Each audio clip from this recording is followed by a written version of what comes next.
What is up, everybody? Welcome to another episode of the Chasing Daylight podcast. Hitting a big milestone here tonight. It is number 250. Can't believe when Ryan Hardenbrook and myself started this way back in the spring of 2019 that 250 episodes later, or 249 later, we'd still be having this show and still talking golf now on a weekly basis, thanks to Joe, Jeremy, and Jan. And we have a special guest joining us this evening, all the way from the East Coast, Mr. Kameron Kelly. How you doing tonight, sir? Hey, fellas, doing well. Appreciate you having me on. This is the Persimmon nice. Prince, the king of the bowls. Oh, what else you got? What are the other names you got? Oh God, is it pretentious just to name them off? Because I feel so bad. Fire them away. Fire away. What it was like Persimmon Prince, King of the Bowls, Mad King. You know, with the whole King Kollective doing that. I don't know, just a lot of different things, whether it be persimmon or event related. People like to don names, but some stick, some don't. Love it. So we'll be getting into what Cam does with Kingdom and all his golf adventures here in a little while. First off, we got to give some love to the Golf Stop, the new facility here in Henderson that is an indoor TrackMan lounge that we've been frequenting, and they are a new proud sponsor of the show. So I want to thank them for that. Jeremy and I went in there last week, played some. Where did we play? Wilshire? Wilshire. Wilshire Country Club. I put together a little YouTube video of that. I tried to get every shot, but I also forgot that when you record a long time with an iPhone, your battery dies really fast. So we didn't get all the holes, but thank you for everybody that has watched that video and liked it.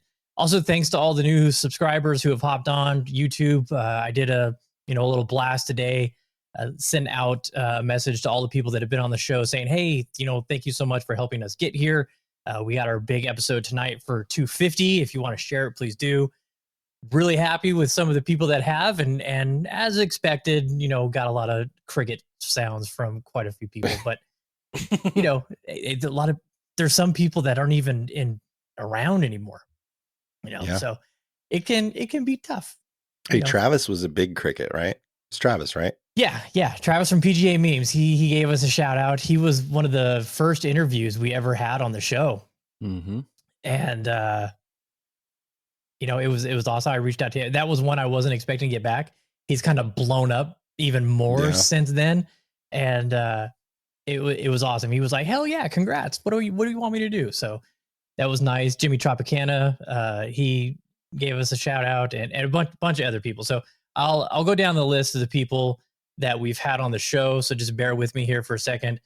Some of these people, they're no longer in business, obviously why they didn't reach back out. But we had Alex Lawrence, the original Golf Tank. We had Clayton Brown on back when he was with Wilson. Joel, he's selling some T100s. I was about to hit him up. If you need T100s, he got those new. He got the new levels. Yeah, just made an ace. Yeah, I did. Yeah, congrats on that. Yeah, Logan from Logan Olson. We've had him on. He was with Corey Paul for that episode. Travis from PGA Memes. John Billen, who used to run Amp Caddy, he no longer does. He was on. Cyrus, he should be in the chats here somewhere. Cyrus, I know he was going to hop on. Had him back episode 17. David and Doc and Julian from Club Champion. James from Carbon Putters, which I don't know if Carbon Putters is doing anything anymore. I reached out to them maybe a year ago, and I never got a response. So I'm looking for a long neck at some point in my life. I know he had another business that he was doing that I've seen pop up occasionally on Instagram, but I really like their putters. Reed, he's got a great carbon putter. He used to. Did he get rid of it? No, it's gone. To Jason. That shit was heavy. It was so heavy. Heavy. God. It was so heavy. Brian LaRoche was on. Tim Markison from Athlons. Josh Haywood from Haywood Golf. John Cantrell from Take Pride Golf, which that's another one I couldn't find today. Lindsay from UST Mamiya. She's their marketing team. Roars. Roar's been on a bunch of times.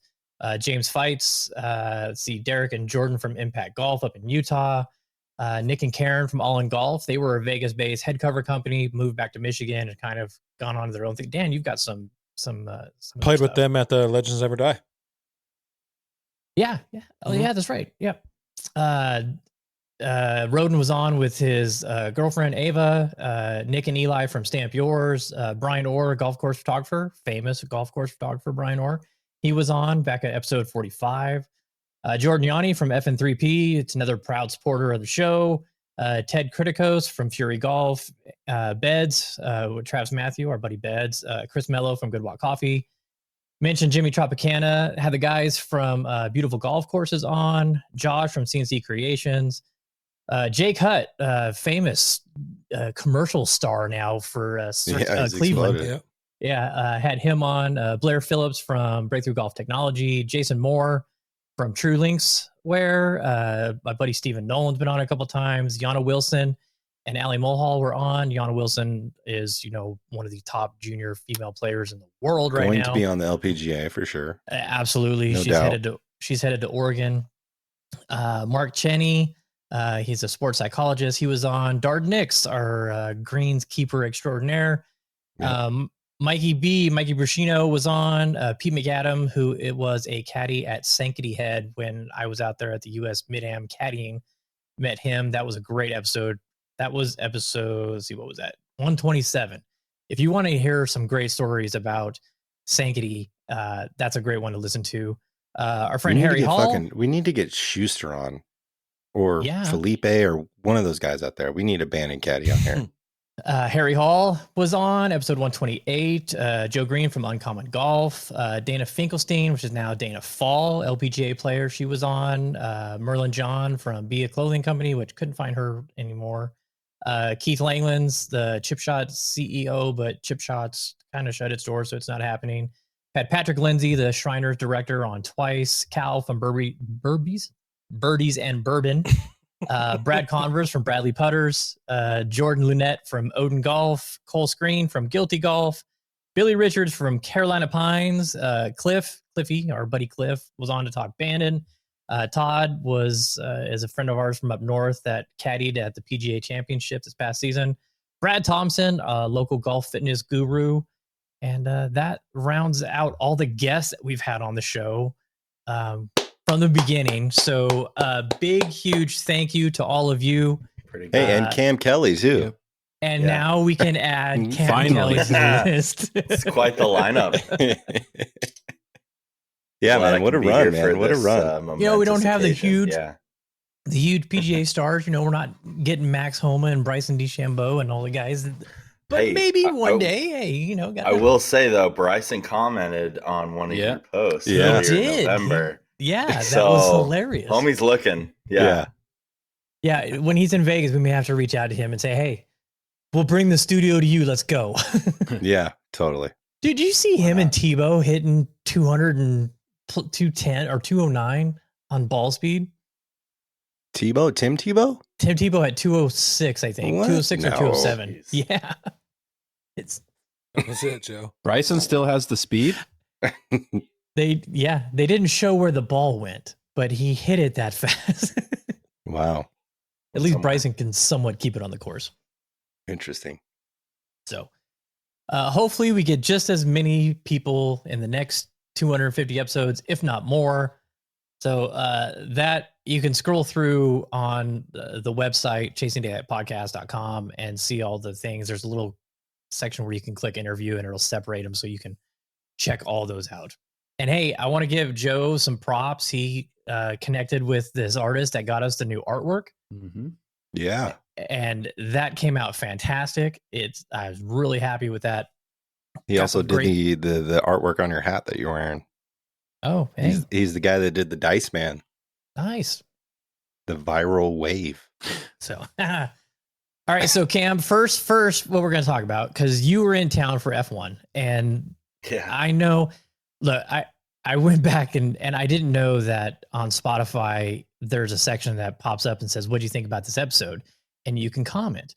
And somebody left a comment and I was like, whoa, cool. And it was too much Lost Vegas, not enough golf.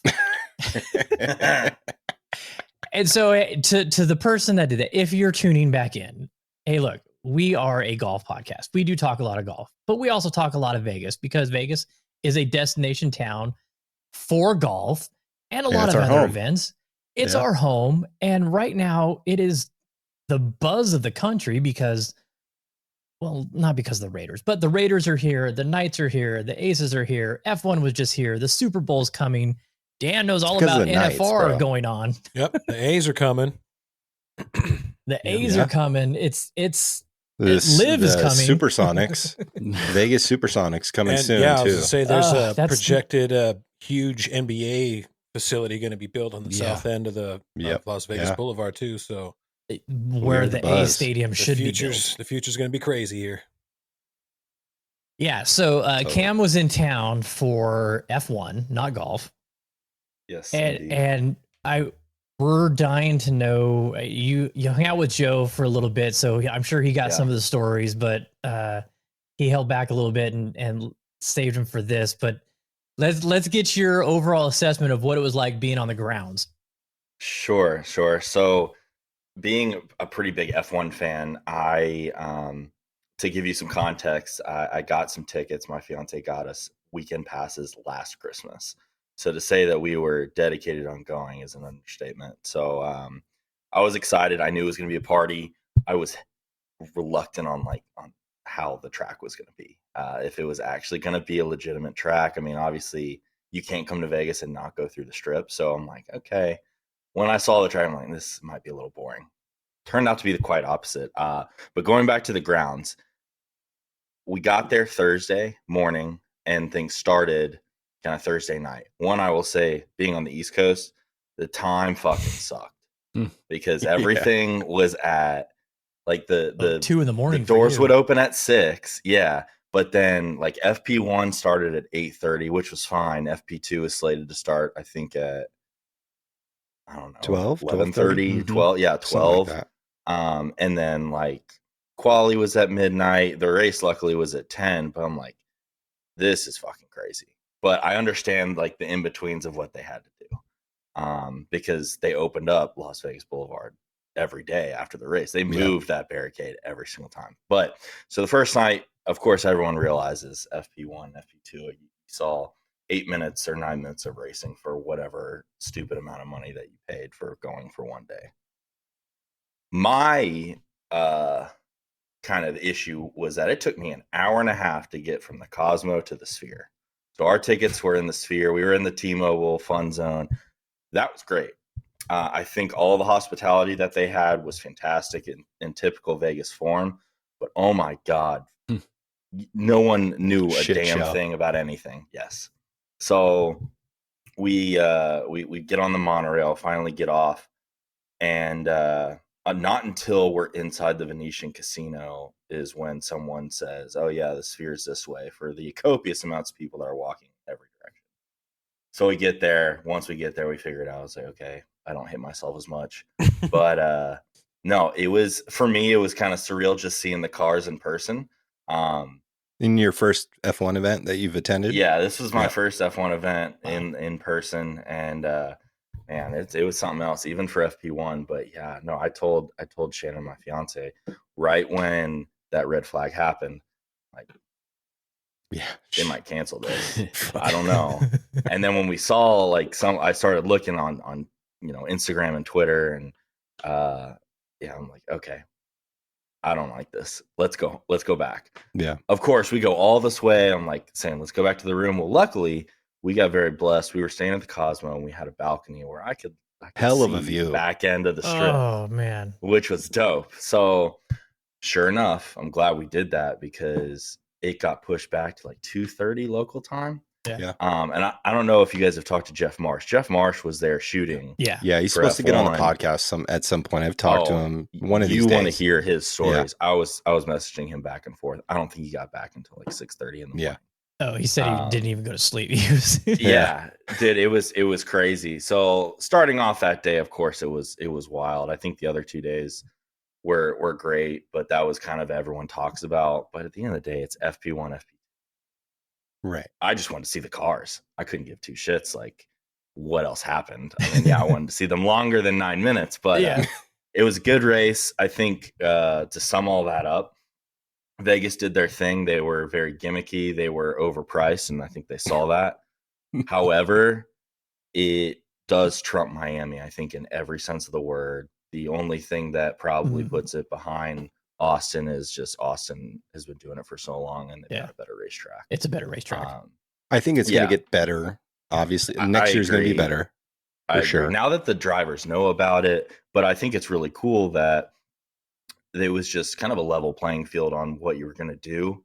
And it brought a lot of excitement. And I think people shouldn't overlook the fact that it had, I think, one of the top number of overtakes for the season. That was the first time that Max Verstappen had actually been overtaken. And arguably the best season of F1 any of us will ever see in our lifetime. So, yeah, probably. Ridiculous. But overall, I loved it. I would do it again. I would either do one of two things.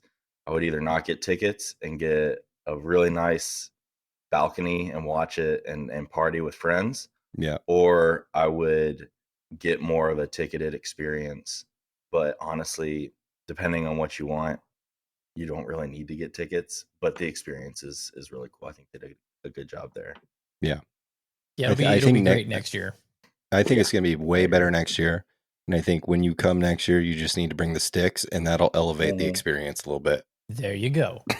Yeah. I think I can make that happen this time. Are you planning on coming back for it? I'd like to. I know that I've been trying to talk a few friends and going. I mean, I saw that graph. I saw a video of a graph like of the prices, and like Vegas was the highest priced F1 event ever. That's the thing too. So like at the Sphere, it was standing room only, but they had a few smaller grandstands that you could kind of post up at. Free food, free drinks. I mean, you're being by the Sphere, like that alone, that thing is unbelievable. Incredible, right? So it's a cool spot. And they had some performances over there by you too, right? There was like a stage. Yeah. So they had like Major Lazer, Mark Ronson, Blue Man Group, Cirque du Soleil, a bunch of people. You were in a really good spot for sure. It was cool. I think for a racing fan, I would set up somewhere different where more of the overtakes are happening. Anytime you can see turns and kind of DRS zones. I think it was that last turn right there on Harmon. Like if it was just past your room, that turn right there was probably the best one to be at. I actually saw a picture. There were some people, I think someone was taking a picture of that corner and saw like 4 or 5 people on one of the roofs there down below. Yeah. I don't know what building, if it was part of the Cosmo or Aria or wherever around there. I'm like, dang, I don't know how they didn't get shot. Yeah. Well, that's the thing. Everything's elevated down there. Snipers and National Guard. It's basically New York, like in that kind of frame. Like everything's elevated. It's high rises. There's so many people that have access to so many different places. I had a buddy that was here for a while, and he worked for a cellular company that they help maintain cell towers. And he was here in Vegas because almost every hotel has a cell tower at the top of it, because it's so high up for the valley. It's just easy access for them. And so he had roof access to every building at almost every casino. And anytime there was a concert at like Mandalay Bay, he's like, yeah, I'm just going to go watch the show from the rafters. That's amazing. So, what a perk. Yeah, what a perk. So, okay, yeah, Roden just commented on this. Did you watch any of the Netflix Cup?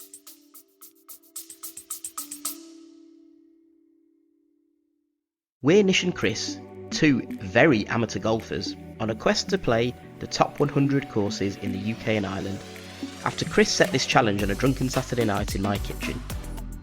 Join us on our frequently humorous journey of a lifetime as we grapple with the logistical and financial challenge of playing some of the best courses in the world, as well as grappling with our games, because let's face it, it's never just about playing. Sometimes the score matters too. Listen to the Top 110 Golf Podcast wherever you get your podcasts. Did I? Yeah. I actually did not watch the entire thing. You didn't miss anything. I saw a few clips, and from what I saw, I was like, oh, It was Waste of fucking time. chaos, man. It was. Dude, I don't know what they're trying to do. All you need is some guys chirping and then some good commentators. Yeah, That's all you need. and You Marshawn don't Lynch need is these not a good gimmicks. commentator. No, you need Pat Perez and Charles Barkley There you go. and some other guys that can just throw out some bullshit and guys that'll chirp on the course. That's all you need. Yeah, Joel Roden just commented. He said Joel Damon was the best. He was Joel Damon. He would be another good one. He's going to witty. be a great commentator when his career's done. He's going to be fantastic. I think he is very welcome to commentating in the future. He was so good. Hey, speaking of commentating, they got the front runner to replace Azinger. Paul McGinley, right? Is that who it was? Is he taking over or is it interim? Well, nobody's said anything yet. They just said that he's the. They're in talks. yeah. They're in talks. He's the Oh, front gotcha. runner Okay. to take it over. What's your thoughts on that? Anybody go? I think McGinley's great. I think when him and Brandel are together, I think it's fantastic because It's great. they TV. they shit on each other, and I love it. Like McGinley will tell Brandel straight up, like, you're fucking You're wrong. trash. You know, basically, he's like, you don't know what you're talking about. I'm Paul McGinley. You're trash. You know, I love that aspect because they butt heads, and that's what makes it entertaining. And I miss Barry. Zinger was trash. Zinger Barry, sucked. too. Like, and Yeah. I never really like saw Zinger being as bad as he was until this last season. I mean, he'd be like, "Oh, he fatted that one," and it would be next to the pin. Like, Zinger, you don't know what you're talking about, dude. Like, it's time for you to go work at an Arby's in fucking wherever you want to go. He's And doing better get than out of here. that. Yeah. Or a fucking Texas Roadhouse, whatever you want to do. Go be a waiter somewhere. Oh. He had no business commentating. I'm glad Zinger's gone. Like the dude was cool, but get out of here. There's got to be better. So I'm happy he's gone, honestly. He should go captain a Ryder Cup or something. Yeah. Yeah. Hey, Scotty D, Scott Dunlop chiming in. Congrats on 250. Thank you, sir. Thanks for hopping on. He's caddying out at PGA Frisco right now. So Heard that's a hot spot. Yeah. Saw Gotta those get out there. pictures. Yeah. yes, We'll be there in April. All right. Oh, that's right. You are going there in April, huh? Mm-hmm. All right. Caddying for what? What bag are you holding? I'm What are you caddying doing for again? Mike Mendoza. He's playing in the professional club championship or whatever, or like head pros and stuff. Yeah. So if he qualifies, him and his brother are both in it, but if he qualifies, we'll be going to the PGA Championship too. Sick. Is that Valhalla this year? I think it is. Hey, Yeah, 15 right by minutes your from my house. I think it is. Yeah, yeah. Oh. Pretty nice. What is it? Pretty nice May that we're gonna have Yeah. for sure. Yeah. All right. So do you want to talk at all about Prim? I mean, we covered it a little bit last week when Joe was out there, but Jeremy, you got to play it. Yeah. Yeah, I mean, All I'll say is, let me just do my spiel real quick, and then Jeremy can take it over on the course. It was my third round with my new irons. Started feeling really good. I heard a lot of chirping in my in my finishes. Nice swing from Jeremy. Thank you, Jeremy, for noticing my nice swings. But yeah, the new iron shafts are working. I can see a difference. Just got to slow that back swing down. But I think you guys might be in trouble for the VGM finals. So I'm feeling good. I'm soul golfing. I'm vibing. But as far as the course goes, it's really good. It's going to get better. And we did get a recommendation from the cart barn dude at the end. He said, "Go play desert. It's running. Greens are great." So, but I'll let Jeremy because he hasn't been out there in a while. So yeah. It looked really good. I mean, same as last week, but Jeremy has been for a while, so let him take it over. Yeah. So for future reference, when I say nice swing, it's because I didn't pay attention where your ball went. So, but you did hit a lot of really good shots. And I actually, my ball was fucking out there, and I hit a lot of greens. I actually forgot you got new shafts till hole 17, but I did I did see that you were hitting a lot of good shots yesterday. So my bad. Thanks, Jeremy. But yeah, so yeah, course was good. I mean, we've been beating this thing to death for the last month or so because we played it a few times, but it's getting really close. It's the best I've seen it in probably 2 years. Greens are smooth. Greens are fast. I mean, we ran a few balls down hills that wouldn't stop. They probably, what was it? Reed lipped one out that rolled 30 feet past the hole. So it's super, super quick greens. It's really nice. But I think when March comes around, it's going to be old school prim. So really excited about that. Desert course did look scary, but playable. Greens did look really good. Super nice. Yeah. The rest of the course is scary, but it kind of always looks scary. I don't know if I've ever seen it really manicured like lakes, but I would definitely go. It made sense though when he told us it's like it's running. Yeah. So it did look like it was going to run out and it looked like a little wild horsey. Yeah. But the greens look really good. Yeah. Okay. So another thing real quick, Jeremy, what happened with the driver? So I've been wanting a new driver for a while. I played the TSI 3 I got it a few weeks before it came out in 2020. Best driver I've ever had, but I had the itch. So I looked and ended up getting a TSR 2 after Trey and Julian got theirs. And man, I just didn't like looking down at it. It's just too big. I'm just not, for me, it's like the visuals. Like I would play whatever looks good. It doesn't matter if it performs. I just don't want to look at that driver. So I ended up getting a TSR 4, which is the best looking driver I've ever seen. And totally the opposite from a TSR 2, but it looks very, very pretty. So hit it really well. Need to tweak the adapter a little bit, but I thought I hit it pretty good. As erratic as you are mentally. Yes. Yeah. I don't know if Joe's rubbing off on me or Matt, but somewhere in between. I'm either soul golfing or soul golf. I don't know if you heard that, Cam, but this is Joe's soundbite for me. As erratic as you are mentally. Yeah. Yeah. Matt will switch a putter every day of the week if he could. Yes, but hey, I do it's the all same fucking thing. up here. Hey, fucking Jeremy's had pace. 3 drivers in 2 weeks. So I am off the hook for a little bit. No. You guys are gonna laugh at me. So I take a little bit of a different approach. So I tell my fiance, I say, hey, pick my clubs every time I play.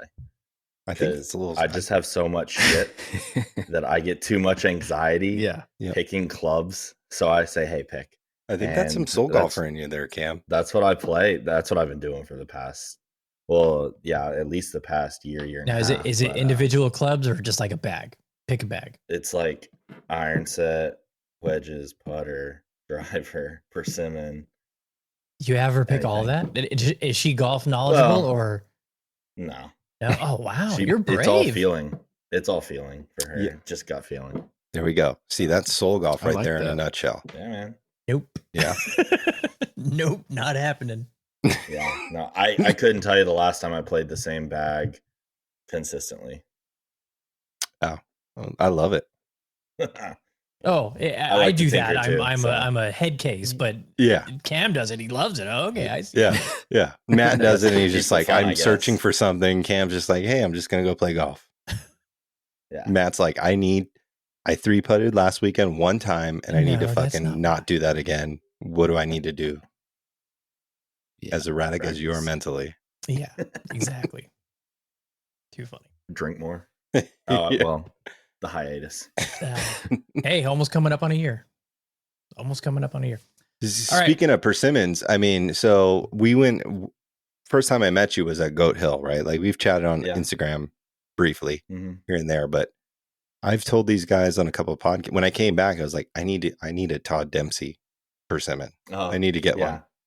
And these guys are like, "You're gonna really game one?" I was like, "Here and there, maybe," but that was so much fun. Dude, I'm glad you enjoyed it. And yeah, Todd's great. Now being in Louisville, I'm a lot closer to Jeremy Wright, who owns Louisville Golf. I've been in contact with him for a few years. I met him at Sweetens. But I mean, seeing the handwork, like he took me through each machine, and just the handwork that goes through one head is astonishing. Yeah. So and Jeremy and Louisville Golf, I think they're the only persimmon manufacturer in the US. So he's wherever you're getting the blanks from, it's either coming from him or they're sourcing them somewhere else. But yeah, it's quite something. It's a lot of fun. It's something that I picked up a few years ago, and I just keep one in my bag. Yeah, I love it. It was so much fun. Is that the one are they the ones providing Linksole with their? Yeah. No, Yeah, they Todd had Dempsey does previous. Linksole. Yeah, they had a previous relationship with Linksole, but Linksole, is reaching out, doing a lot of different stuff. So I like the art side of things, and I like to see what they've put together. But man, I tell you what, you look at eBay. I've snagged 3 of those Linksole drivers off of eBay for a steal. So. Oh, really? Really? Okay, I'm gonna have to look that up then. Wow. I got to do that Good little because tip right there. fools can't hit them. Probably. No, Okay. I honestly don't know. I mean, they're really not that hard to hit, but I had never. So I started playing golf about 5 years ago, right? And I didn't I know had never that. hit a persimmon other than like our buddy Reed, who I got to play with. Me and Jeremy played with this past weekend. It's been a while.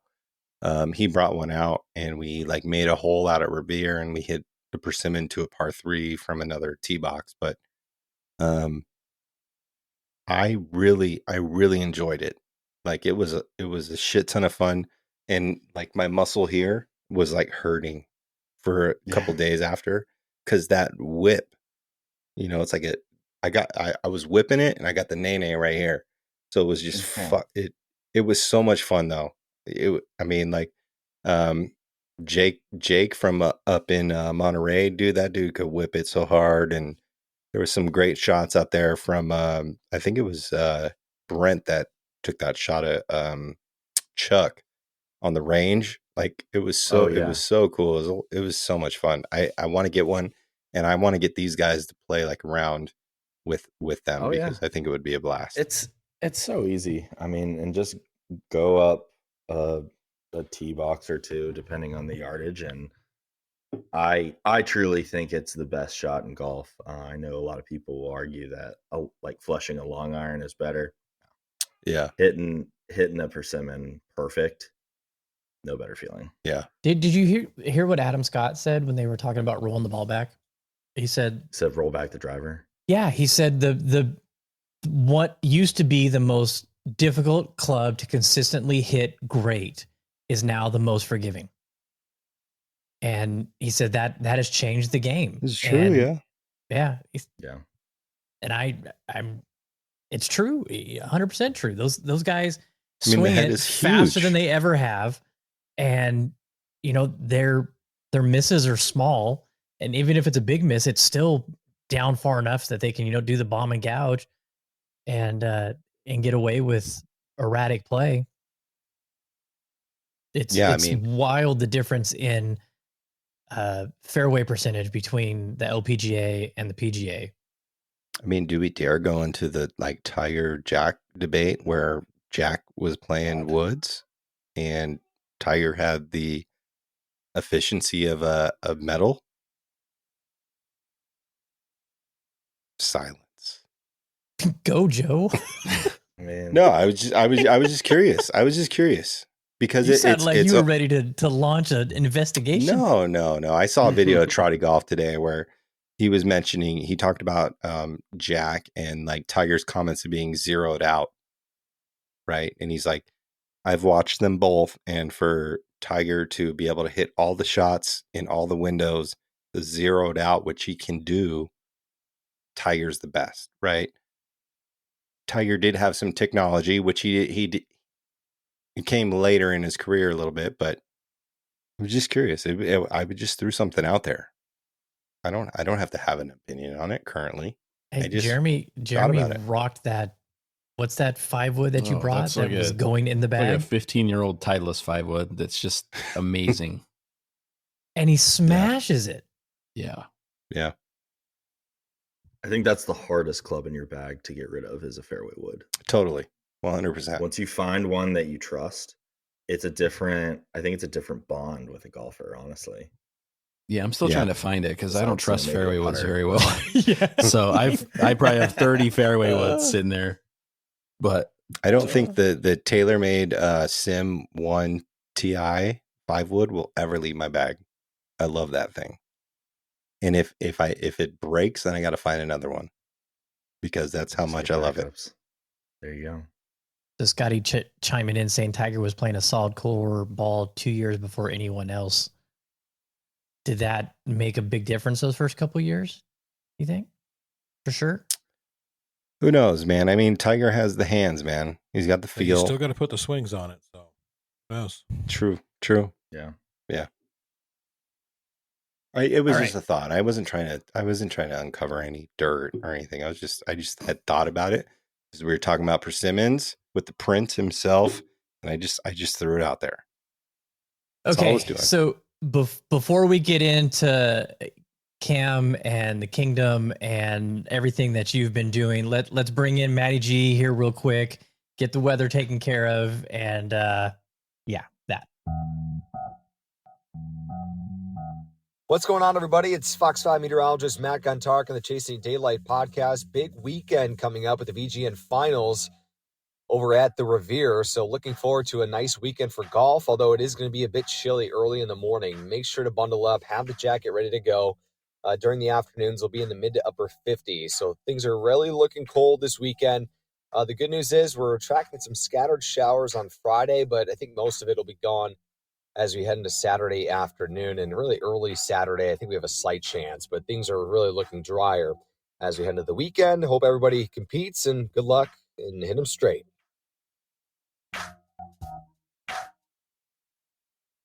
Thanks, Matty G. That's our local weatherman that likes to, that's in our golf league that provides us with the weekend forecast each week. I thought you were going to do the forecast. I do. What's do going it sometimes. Joe fills in when Matty's either under the weather or overworked. He's got a new baby coming, no pun intended. He had to withdraw from our finals because the wife was like, "Nah, you're gonna be around here for 2 days, not on the golf course because baby's coming." So it was a crib to be built. Yes. All right, Cam. So we're going to turn the spotlight over to you now. Thanks for hanging with us while we went through all that, Vegas banter and golf talk. So tell everybody, for those who don't know, a lot of people that are going to be listening in know, but for those who are that don't, explain to them what the Kingdom is and what you're doing. Yeah. So the Kingdom was an event I put on this year. I've been doing events this is the 4th year now. So I started a kind of a golf events and brand management, so to speak, company called the King Kollective. Essentially just doing something a little bit more, trying to expand the portfolio. When I started doing events, I just wanted to bring people that I had met through the community, the golf community, around and so maybe I would see them once a year, maybe not. I'm like, all right, screw this. I want to see all these people. I have a few good ideas. Let's see if it works out. And, for those that don't know, I'm a member at Sweetens Cove. And at the time I was living in Knoxville, and it was a really easy access point for me. The guys at Sweetens are incredible. And just want to take a second to make a statement of everyone that saw what happened to Matt Adamski and the people that donated, and the outreach is truly incredible. But yeah, he's doing well. The guys at Sweetens are amazing. They're like family, and they were good to me. So they kind of helped me out, and it went from starting with Breakfast at Tiffany's and then doing Mad Hatter and then Masquerade, and this year was Kingdom. The one thing I told myself is I wasn't going to do the same thing twice. Once it's done, it's done. Otherwise, why the hell am I doing it? So yeah, it's just a big creative outlet for me. Hope to expand doing some different brand stuff. I really suck at social media. So I go in spurts. I haven't even done any Black Friday or Cyber Monday shit. So yay, but I'll get there eventually. But yeah, so I do have thoughts and details I'm working on next year's event. It will be the first weekend of September or whatever that 7th through 9th is, or 6th through 8th of September. And so we were at Goat Hill last year. This year we're coming back to the Northeast, or not back to the Northeast, but to the Northeast, and a little town called Whitehall, New York, at the Sugarloaf Field Club. Yes. I'm extremely excited about this. A couple friends are members there, and they kind of plugged my ear about just, what would I do next year. And I love Ian. I love Harrison. What they've done with Sugarloaf, I think, has really paved the way for boutique golf brands, and especially their vibes are just killer. So what they've done with this field club is pretty amazing. Even though it's 6 holes of golf, we're gonna make it a lot more than that. It's pretty much a nice And it's cool summer camp. It's Takes you deep back. in the middle of nowhere, right? It's Oh not. yeah, It's not. I had no clue where this was. Yeah, I saw it on a map, and I'm like, Yeah. wow. So it might be. I have to look into it a little bit more. It might be a little bit of a trek for some people, but I think it's going to be a totally different dynamic. Only going to have 48 spots. We're going to have 24 golfers playing golf at a time, so we're going to do waves. But while some people are playing golf, we're going to set up cornhole, beer pong, horseshoes, like anything and everything, because they've got shooting, such a turkey hunting. Yeah, I mean, honestly, might as well. It's just endless. So it's gonna be a cool party. I'm not gonna say the theme. I'm working on branding with Seth McWhorter. Shout out, one of the best guys to ever do it. He's been doing all my branding, and he hasn't dropped the ball once. So I'm excited to get that. But I think this theme, those that have been to any of the events, I get really excited about the themes. But this one, I think, is on par, going to be better than Mad Hatter, and everyone knows how much I love Mad Hatter. So I'm excited. Yeah, I will say that watching from afar, like on the West Coast, right? Like, obviously we know Ryan, and I saw Ryan out at breakfast at Tiffany's. I'm like, what the fuck is this shit? And then it's Yeah. Mad Hatter, and I'm like, what the fuck is this shit? Like, I need to go, right? And then it's the Masquerade, and I'm like, what the fuck is going on out there in Tennessee? I need to get there, And then I finally got the opportunity to go to the Kingdom at Goat Hill Park, which is I love Goat Hill Park. Really it's good so much place. fun, right? Yeah. It's not Sweetens, but it is. I've said it many times on the podcast, like, if there was a West Coast Sweetens, it'd probably be Goat Hill Park. It's got the vibes. Yeah, it has the vibes. Like, but man, to bring it to the Sugarloaf Field Club, which is like probably pretty underground for a lot of people that don't know about it, and I mean, they bought it a year ago, maybe, or they've done a lot in the short amount of time. Yeah, and it's all like Sugarloaf member funded. For those that don't know, it's 6 holes based off of St. Andrews, because the dude originally that built it wanted to play St. Andrews every day and hang out at the Augusta Crow's Nest house. So there's a house there that looks exactly like the Masters Crow's Nest, and that's what he wanted to do every day. And I don't know why he sold it. Probably went crazy in his head. But Sugarloaf got it, and it's a place that you could probably never get to unless you knew someone that was involved or got an invite from the King Kollective. And we have Banded next year in August. 8 of us are going, and that's a month awesome. later. And I need to get there because I want to play it because it looks so much fun. I mean, 6 holes is 6 holes, but 6 holes is fucking 6 holes. You know what I'm saying? So yeah. Hopefully I can make it work. I've got a few format ideas, but yeah, hopefully we can get you guys out there. What's cool is, like, there are people that can stay in the Crow's Nest, and then they're actually working on building some cabins.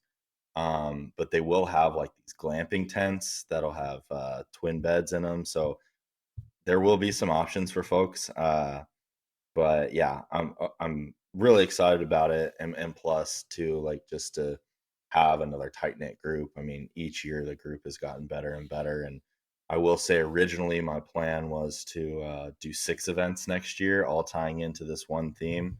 But then I realized, paying the bills is, paying the bills. So I had to focus a little bit more on the day job and kind of scale some things back. But yeah, no, it's been good. And so, yeah, I think those that get to go are going to be, I think it's going to be probably an all timer because it's something you just don't get to do all the time, you know? Yeah. Yeah. And, as it gets closer, I think the past few years I've said, no, I'm not going to do one anymore. Like, Yeah. this is way too stressful. Yeah. But no, it's just because I just do it all myself. But the payoff is great, right? I mean, I know when we were out at Go I Hill, do you have said a like, lot of I'm like, people helping out. you know, you don't get to enjoy yourself that much, but you get to see the smiles on the faces, Well, and that makes it worth it. That's why I do it, and I don't play in my events. There are a lot of people I see that, and there's nothing wrong with it. I think mainly because I want to see everyone that came out, and a lot of times I'm not able to see them, so it's like I want to hop around, just enjoy it, and then, like you said, Joe, just the look on everyone's face and getting to meet new people, I think has been really cool. I think that was what was really cool. Like I had never met you before. Like I said, we chatted on Instagram, but like you jumped into our group a couple times and you hit a tee shot with us, like, yeah, I think it's great. And I think next year's is going to be something pretty epic.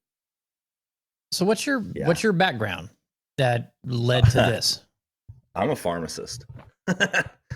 So not really any golf background. Shout out Mike Fry. You went to school with Mike Fry. He bought 2 of my hoodies. Shout out Mike Fry. Yeah, he was at Auburn at pharmacy school when I went to Sanford in Birmingham, Alabama. But I science background, went to pharmacy school, learned to play golf in high school. I had a few golf mentors throughout my kind of time playing, but Brad Bryant of the Champions Tour really got me going, and I went to school with his sons. And so he kind of paved the way for me to like have some, opportunity to play a little bit more competitively, but decided that an education came first this time. So are you from the Birmingham area? No, I'm from Central Florida, so Lakeland, Florida. But yeah, no, it's been I wish I had started the sport sooner. That's one regret I could say is I wish I had started when I was, when I could pick up a club. But neither here nor there. I love the game. I'm a sicko for everything golf related. I collect way too much stuff. You can ask my fiance. She's like, you have too much shit. You're a stuff guy. I'm like, don't put it like that, please. Yeah. But no, it's good. Well, Jason Daylight podcast. Okay, so you went to school in the Birmingham area. You played much golf in that area? So yeah, I actually in college, if you're familiar with the Robert Trent Jones Trail, all throughout there. So I worked at Ross Bridge all through college and into pharmacy school. We were supposed to go there last year. It was closed. Yeah, I will say, man, you get spoiled. I played for $10 anywhere on the trail. Oh. There's no way I would pay any of their rates, like at Ross Bridge specifically. But man, I played that place so many times. Great golf course. Have you ever played Timberline? I did not play when I was there. Okay. We were supposed to play Ross Bridge, but they were closed because of some fungus on the greens or something. But we played. Some greenskeeper poisoned them. Yeah, they got poisoned. But we had to shift to Timberline, a little Jerry Pate action. That place is pretty dope. Little hidden gem over there. I've heard good things there. So you've played Silver Lake? But I think once. I tried to do as much of the trail when I was there as possible. But honestly, a lot of them just bled. Yeah. But no, like of course the heavy hitters there. I mean, Highland Park did a lot of renovations, and of course it got all of the buzz from Smiley and JT and all those guys being there. Smiley being a Vestavia Hills guy. So that place is pretty cool being downtown, but the gems are, Shoal Creek. Yeah, Greystone, Old Overton. We got to play Farm Links when we were down there, which was Farm Links is incredible. So good. Everyone should get there. It's like it's massive. It's like a huge property. Stay in a cabin. Yeah, do do the 5 stand, make it a little trip. They've got everything you could want. Totally. So And fresh it's a great apples. area. Fresh apples on the first tee. Yeah. It was Yes. so awesome. That's something you see every day. Yeah, we did that, and then we went from there to the worst golf course in the Birmingham area. Jeez, Yeah, what was the name of that? Do you remember the name Yeah, of I this don't. place? Oh, Bob lost his bushnell gosh. there, remember? Yeah. We Yeah. turned off on the state highway, and it was the worst logo you'd ever seen in your life. Really cool clubhouse that has nothing in it. it looked like a horror movie. Like was- something What's you the would. name of it? I'm looking. Fuck. Hang on a second. I Yeah. can tell you. It was- I know what it it was is. I'm wild. so intrigued now. Yeah, and Purcell being so massive, like it was a day. It just felt so huge to me. And It was Matt called was the like Meadows. the Meadows. Oh yeah, it sucks. There was roots all over the fucking place. Like Oh, you it hit was a ball, and you just hit a horrible. root. It was horrible. Dan was like, "I'm not even playing. I don't care." I gave up after 8, I think, something like that. Yeah, Matt, Bob and I were Matt was still grinding playing. for his lowest round ever. He's like, I feel real good today. I got to a point. I'm like, Bob, did that? Should we just leave? Nobody's playing. That was fun, man. That was a really good trip. Really good trip. Yeah, I feel like you guys need to do it over again. Yeah, Um, I want to get back out there because we need to play not getting the full Rossbridge. experience. Yeah. Yeah. The short course at oh gosh. Moore Valley. Right next Is it door. Moore Valley? Yeah, Oxmoor Valley. Oxmoor Valley. Yeah. Yeah, they've got a good property there. The short course is really cool. But yeah, no, I mean, honestly, I wouldn't venture out as much. Just being right there at Rossbridge. It's like, Yeah. Fuck it's it. easy to just Looks go sick. out. The other Looks super really sick. fun course in that area is Cider Ridge down in haven't played Oxford. Oh man, that place is a blast. So much elevation. It's like the par 3 at Purcell Farms. There's like 4 holes Okay. like that. Yeah. Wow. Just crazy elevation. Speaking of Scott mentioned logos, and we're speaking of golf courses. So Cam, you know a lot of the guys out there, right? Photographers.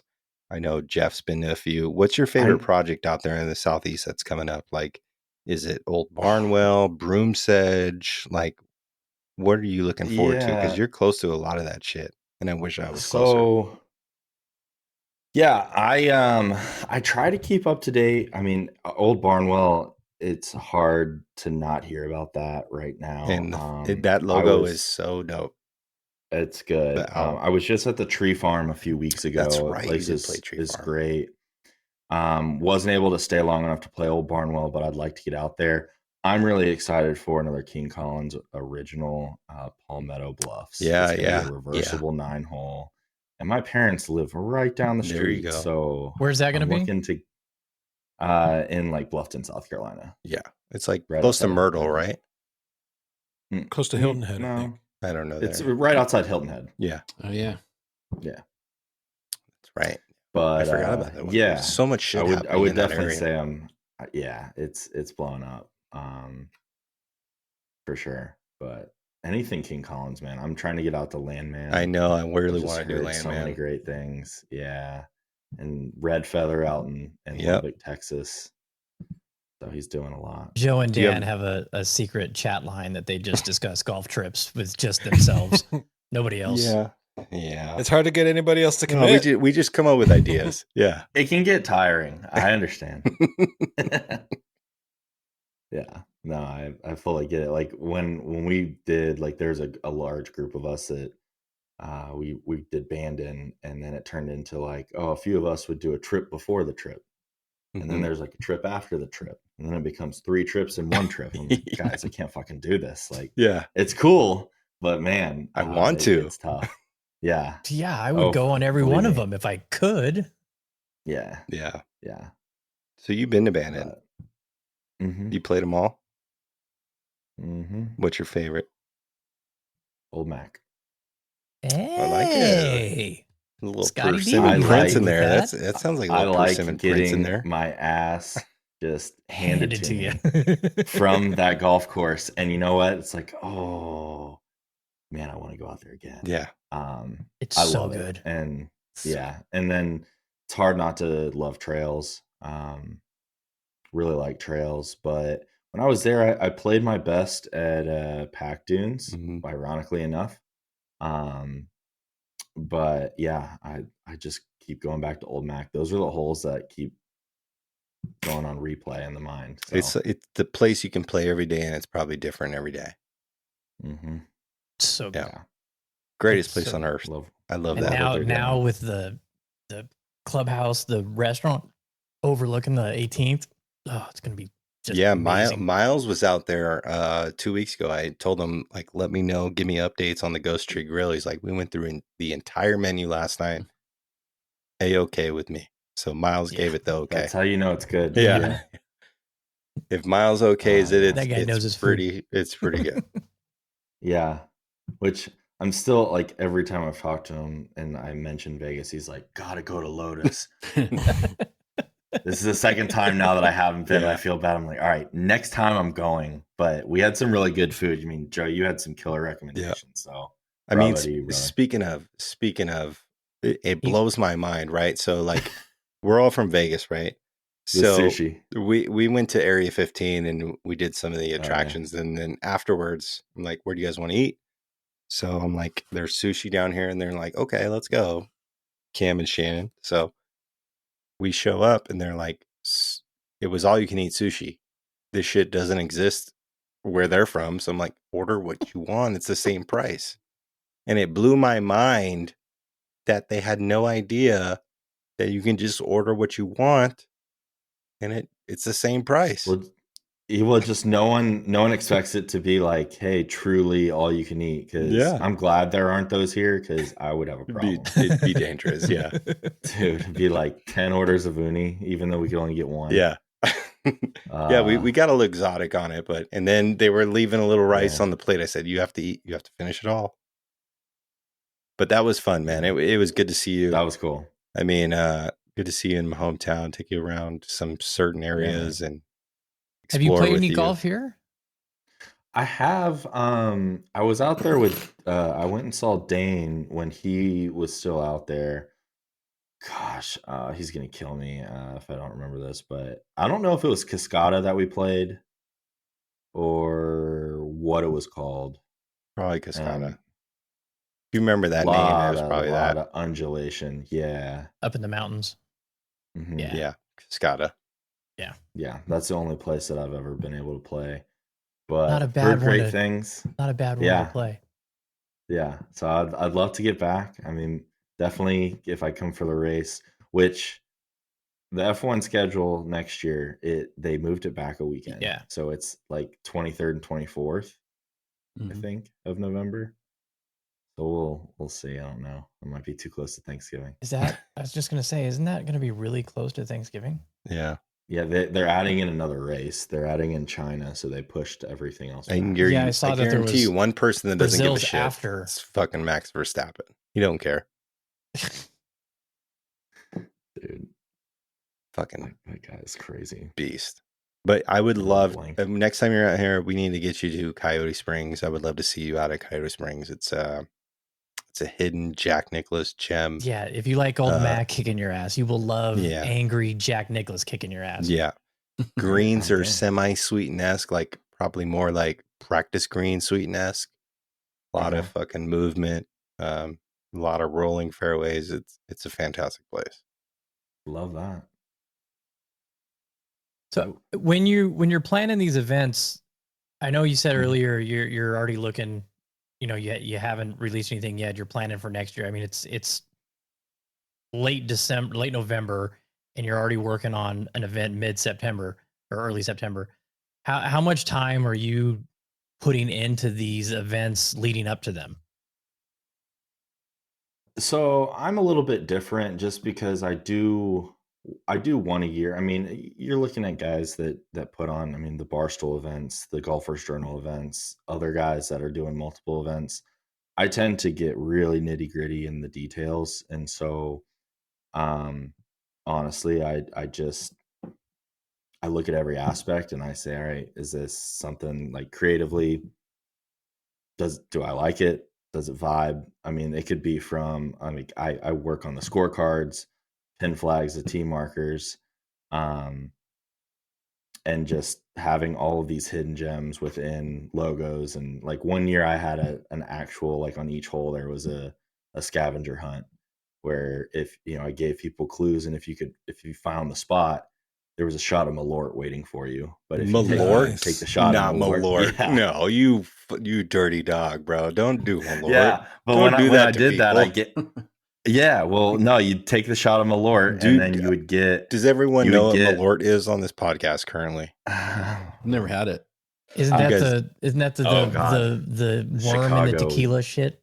No. It's the Chicago fucking dirty, bitter fucking. It's bad. Yeah, it's bad. So he put Malort on these people. My brother's going to love this podcast. So, okay. But they got something cool for it. So it's like, I tend to do Eagle prizes. A lot of people do the whole crystal thing. I've done roses. I've done keys. I've done coins. Yeah, Goat Hill was what? It was like a mini persimmon with a bottle opener. That was the Eagle prize this year, right? No, the Eagle prize this year, they were Viking horns, and we took shots from them when you made an eagle. And shout out Jeremy Canaston, right? Yeah, dude had a albatross. Yeah, like pulled it out on par 5. That was wild. And then Cam's, you see a video, there's Cam just in the trees like a monkey. Just like nuts, man. I love seeing it. Like we've had aces. We've had 2 albatross, like at Breakfast at Tiffany's. Roars had 2 albatross. Yeah, I was just gonna say the albatross legend. You're the only other person that's been on the podcast that was present for that. So yeah, Roars came on after that, and he told us a story, and it was, this fucking guy. It's still something that you hear it and you're like, there's no fucking way. Yeah.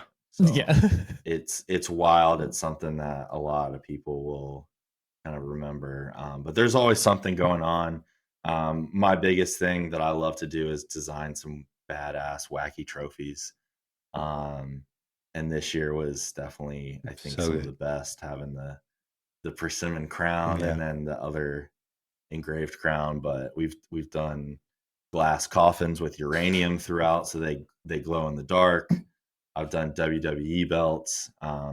Really anything that pushes the button is something that I tend to try and do. And but yeah, no, it's love the creative aspect of it. So kind of focusing back on the amount of time, it could be thousands of hours, honestly. Yeah. And that's just me thinking about stuff all the time. So really not a good ROI on my labor, but you don't have to tell me that. Yeah, no, it's just fun. So like when I have an idea, I write it down. I've got a notebook. I try to take inspiration. I take a lot of inspiration from tattoos.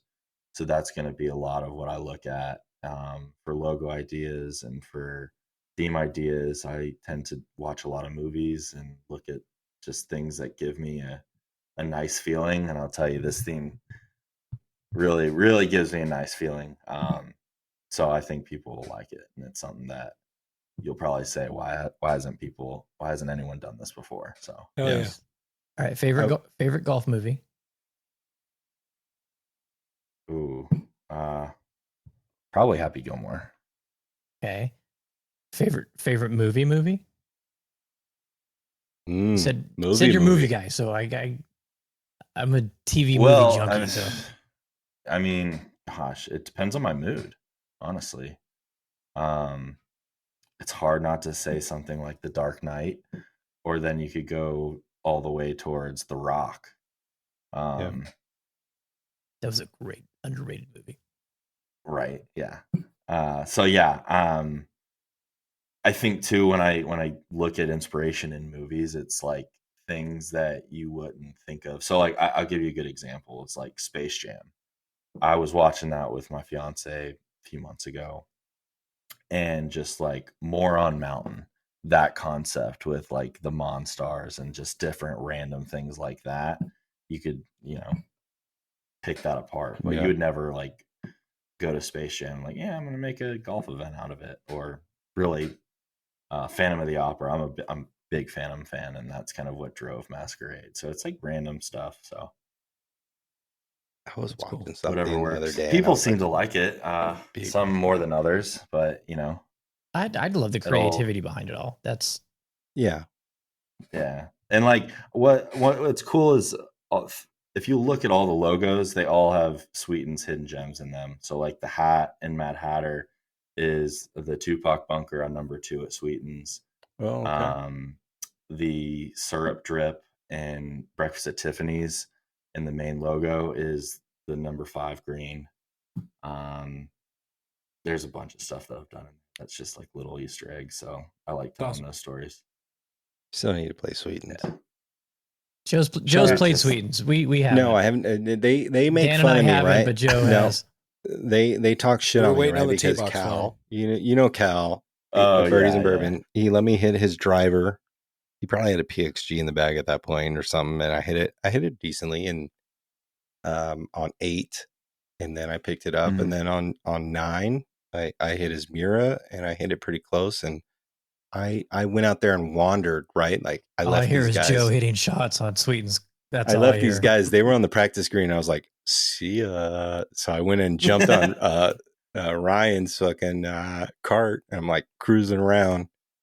I have not played it. I've hit like 2 shots out of Cam, he Sweetens. left us for 2.5 hours. I was Can't on the say that smoke I blame wagon. him. I was on the smoke wagon Hey. at that point. So Yeah, it's always something. But yeah, no, just let me know and we'll set up a Yeah, weekend. You guys are we got to welcome get out there. anytime. I'd love to get you out there. Yeah. Have you played Old Yeah, Toccoa? we want to go. No, I haven't. That's another Blue one. Ridge, Georgia, That's a yeah. trance, isn't it? Yeah, Blue Ridge, Georgia. North of Athens. Yeah.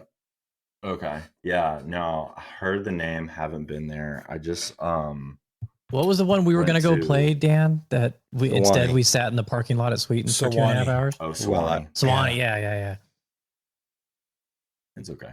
It's okay. Oh, Okay, good to know. Chattanooga has some stupid good golf. Have you done the new Lookout but, like, yet? So not since they Restored it? redid- Yeah, not Yeah. since they did the big resto, but that Chattanooga Country Club is amazing. Black Creek Club is great, and then of course you've got Honors. Never A lot heard of good those. golf in Chattanooga. Okay. Yeah, Hey, Cam, I heard there was some direct flights coming. real soon. quick, Cam, Go real ahead, quick. Dan. yeah. Top 3 golf courses you played. Ooh, that's a good one. Ever.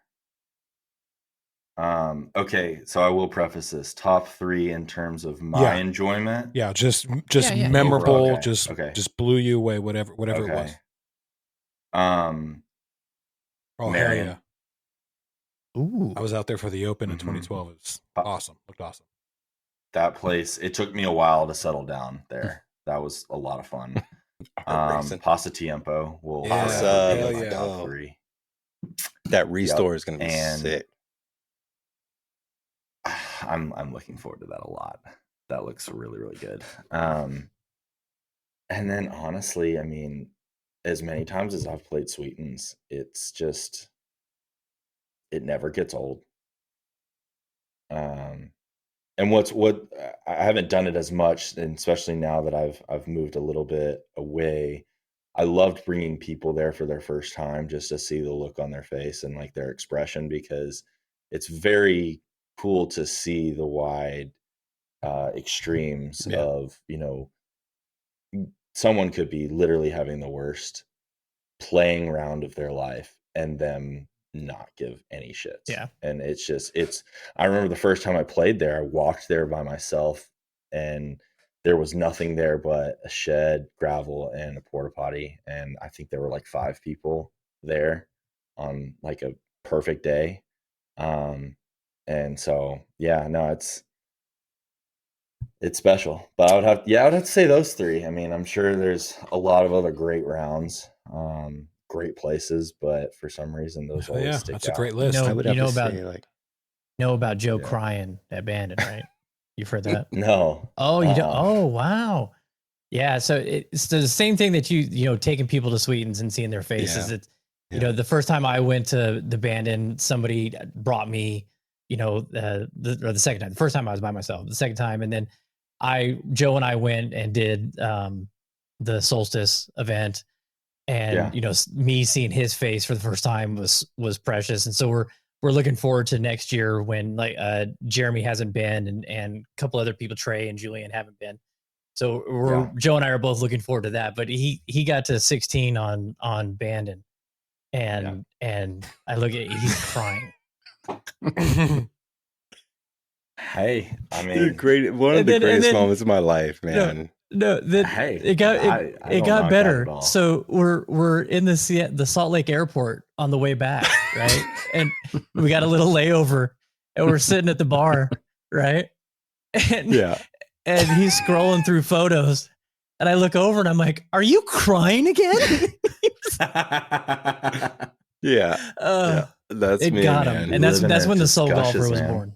Yeah, that's when the Soul Golfer was born. But I mean, there's nothing like sharing an experience that you've experienced with someone that's never experienced it. That hit you, especially when it's core. A good one. It's a core memory, man. Yeah, it hits you to your core. Like, and I'm so excited to see Jeremy and Trey and Julian and these guys that have never been there, because like Bandon is my favorite place on earth I've ever been. Like, I love Vegas, rep it to the death of me, but man, there's some mythical experience that's out there. Do it all right. It's magical, And I know a lot of you guys on the East Coast experience that at Sweetens, and that's why I want to get out there, because those are more moments, like there's moments in golf where it's about golf, and there's moments in golf where it's about the moment. And I want to experience the moments where it's not necessarily about the golf, but it's about the experience that's taken place. And those are the things I want to see in my life. And there's a lot of people that I've got to play this great game with, hit tee shots with, including you, Cam, and my three buddies here. And it's more than a game. It hits you to your core, and it's just an experience that I want to get those and wrap them in a bundle and be able to remember them on my deathbed kind of situation. So don't start crying now. I love you guys. he's got pictures of Bandon going up next to look, that's Bandon. That's Pack Dunes right there on the course map right there. There's Pack Dunes. Dude, I got the Kingdom golf ball galleries right there. I see it. Got the Solstice. Repping the hat too. Yeah. I love it. Too funny. Yeah. I will say, I mean, from a Bandon perspective, I mean, they do it right. I truthfully think that they build the best overall golfing experience anywhere on the world, collectively, with the amount of courses and top ranked courses that they have, along with the food, along with the people. The staff is amazing. Yeah. I mean, just everything they do right. And it's really hard to complain about something like that. Like, good try. Like, just try. Good luck. And people that don't like it, maybe you should quit golf. So there'll be less of you around. But no. We need about 1 million new golfers to quit golf. I mean, there's people that are complaining that's 9 holes. I know Madamski. I mean, hopefully he gets well soon. I know he always jokes about the driving range is coming soon. It's never going to happen. But no. No. There's like 2 things that'll never happen at Sweetens. Never build a driving range. Never will build a clubhouse. Yeah. So I think that's what it's supposed to be. Yeah. It's the experience that you're supposed to experience. It is what it is. And Matt's done a great job. I mean, he really is the beating heart of that place. And I remember I actually went down there on his first day and meeting him. We've had such a great relationship and friendship since, and it's really cool to see that place grow, and all the members are awesome. So it's a great group of guys, and it's something that we're really proud of. So it's like, hey, we want to showcase it to everyone, and that's what I've definitely tried to be as much of an ambassador as possible. But I definitely understand what you're talking about with those moments. They happen pretty much every time I'm there. They do. And So, Well, hey man, thanks so much for hopping on with us. Yeah. I know it's late where you're at, so we really do appreciate it. 250th episode. Great having you on. Appreciate it. Launch the fireworks. Get the fireworks going. I want to thank everybody that tuned in tonight on YouTube. I had Facebook going for a little while, but it crashed. So I'll keep trying that each week. Maybe someday that'll work. I don't know. But again, thanks everybody for tuning in. Thanks for all the comments. Joe's on fire with that. And Cam, we're looking forward to the theme. When you going to come out with, when you announcing the theme? I will announce it when I get branding from Seth. So the goal is, I mean, I would love to do it around Christmas. The goal is by the end of the year. So it should be before then, but we'll just see. I know it's a busy time for everyone, but that's my goal, and that's what Seth and I have talked about. And I can't wait to share it. I'm really excited. So I've given hints, but I'm sure some people already have an idea. Where can everybody find out information about this? Yeah, so the King Kollective on Instagram. There's also, if you want to look at anything that we've done in the past, I need to write a few more blogs, but just to give an idea of what we're about, I mean, kingkollective.com. So yeah, I'm pretty spotty about sharing stuff, but anything the King Kollective or King Kollective, it's a good chance that it's me. So yeah, I would appreciate anyone that has any questions to reach out. Definitely have brought a lot of people that like I haven't met in person, that just through Instagram or whatever have wanted to be a part of it, and they've turned out to be just really great friends. So it's the power of all social media. Don't be afraid to reach out. It's not, hey, that's how all of us, not just one group. Like it brings everyone together. So just don't be an asshole. So exactly. Really it's not that hard. Only rule. It's not that hard. But yeah, no, happy to spread the word, and I appreciate the time and everyone listening to me. So. All right, Joe, bring it home. Yeah, shout out Cam. Don't let him fool you. He messages on Instagram. He'll hit you back up. He's a great guy. If you have any interest in getting into the next event, hit him up. They're doing a lot of great things out there. I've been to one and it's fantastic. Something that you don't want to miss. You're going to connect with a lot of like-minded people. So do that. Jeremy, Dan, Matt, we got the VGN finals this weekend. I'm about to whoop all you motherfuckers. And then, sorry, probably not, but next Tuesday we got So High. Tommy Lachele is coming and joining us. Until then, man, this was episode number 250. Man, it's been a long ride, but it's been fantastic. Thanks for joining, Cam. Shout out all the listeners every week and everybody in the chat. We'll see you next week. And until then, later.